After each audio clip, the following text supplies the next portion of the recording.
राजकीय नेत्यांच्या वादविवादामुळे बंद पडलेलं दक्षिण सुविधा केंद्र सोलापूर जिल्हा कार्यालयात सुरू झालं असून त्यामुळे लेबर पार्टीच्या मागणीला यश आलं।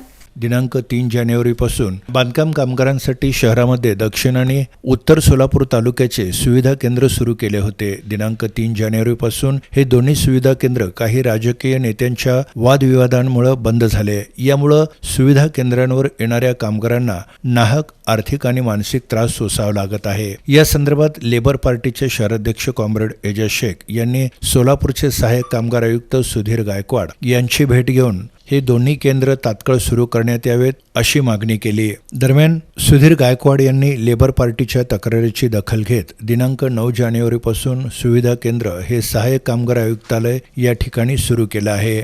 यानिमित्त लेबर पार्टीच्या वतीने त्यांचा सत्कार करण्यात आला। तसंच सुविधा केंद्रावर जाऊन कामगारांनी अर्ज करून आर्थिक लाभ घेण्याचं आवाहन देखील यावेळी एजाज शेख यांनी केलं। या प्रसंगी चंद्रशेखर बदलापुरे, रफिक हणगी, अण्णासाहेब वागचौरे, बाबा बागवान, रियाज शेख, शरणू गुडियवरू, शमशुद्दीन शेख, जहीर शेख आदींची उपस्थिती होती।